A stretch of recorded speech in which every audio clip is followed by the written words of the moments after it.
Good evening viewers, তোমাদের সবাইকে অনেক অনেক স্বাগতম আমার এমবেলস একাডেমি ইউটিউব চ্যানেলে।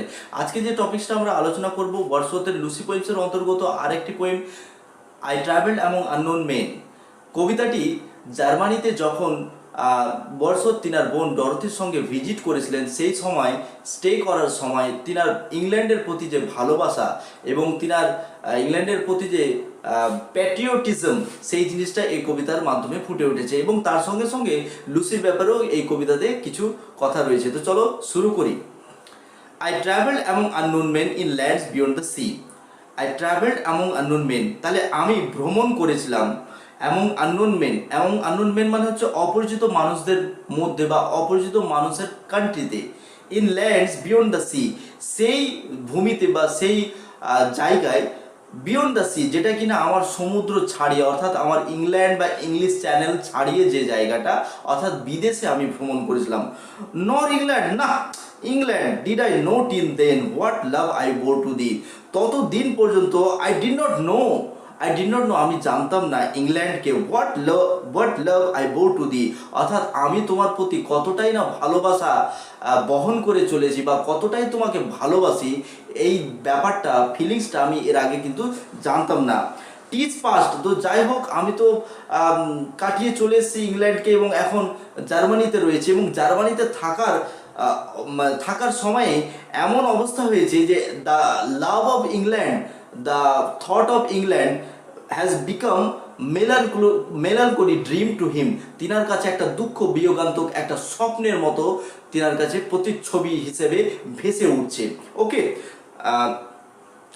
নর উইল আই কুইট দ্য শোর, এই শোরটা অর্থাৎ এই জায়গাটা, the shore of the England, I will not quit for the second time, আমি দ্বিতীয়বারের জন্য আর ছেড়ে যাব না, যে কষ্ট আমি এবার পেয়েছি। For still I seem to love thee more and more, কারণ আমি ফর স্টিল, কারণ এখনো, আই সিম টু লাভ, আমার মনে হচ্ছে, আই লাভ ইউ, আমি তোমাকে ভালোবাসি, মোর অ্যান্ড মোর, আরও বেশি করে ভালোবাসার ব্যাপারটা বুঝে উঠতে পেরেছি এই জার্মানিতে স্টেইং করার সময়।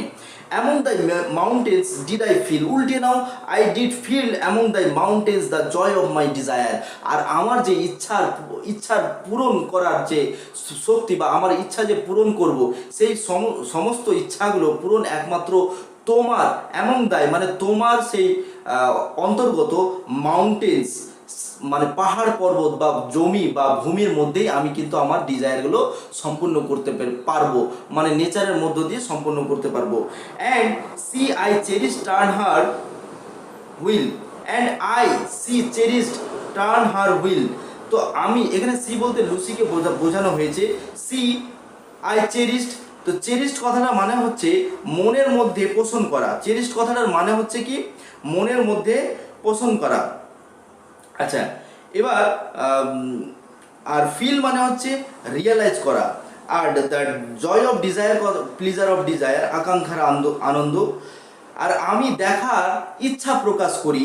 টার্ন হার হুইল মানে এখানে চরকা কাটা, ঠিক আছে। লুসিকে এখানে দেখানো হয়েছে যে লুসি সেখানে তার ডেইলি কোর্স অফ লাইফ, অর্থাৎ সুতোর চরকা কাটছে হুইল ঘুরিয়ে ঘুরিয়ে। তাহলে and I she cherish turn her wheel মানে I will see her turning her wheel beside an English fire, অর্থাৎ ইংলিশ ফায়ার মানে হচ্ছে ইংল্যান্ডের কোনো একটা অগ্নিকুণ্ডের পাশে বসে চরকায় সে সুতো কাটছে, এরকমটা দেখতে পাবে কবি। ওকে, নেক্সট দেখো। Thy morning sword, thy night concealed, thy bowers where Lucy's played, and thine too is the last green field that Lucy's eye surveyed. Thy morning sword, অর্থাৎ তোমার সকাল প্রকাশিত হয়েছে। Thy nights concealed, তোমার আলো নির্বাপিত হয়েছে, অর্থাৎ বুঝে গেছে বা রাত্রি হয়েছে। দ্য বাওয়ার্স ওয়ের লুসি প্লেড, আর তুমি হচ্ছে সেই জায়গা, অর্থাৎ লন্ডনকে বোঝাচ্ছ, তুমি হচ্ছে সেই জায়গা বা সেই ল্যান্ড যেখানে লুসি খেলা করতো। And thine too is the last green field that Lucy's eye surveyed, আর তোমার সেই তৃণভূমি বা তোমার সেই গ্রিন ফিল্ড, সবুজ ক্ষেত, সেই জায়গাটাতেই লুসি কিনা তাহার শেষ খেলা খেলেছে বা সে তাহার চোখ শেষ দেখা দেখেছে। এইখানে কবিতাটি শেষ হচ্ছে। আশা করি তোমাদের এই ভিডিওটি খুব হেল্প করবে। Thank you very much. চ্যানেলটিকে সাবস্ক্রাইব এবং তোমরা শেয়ার, লাইক, কমেন্ট করবে। Thank you very much.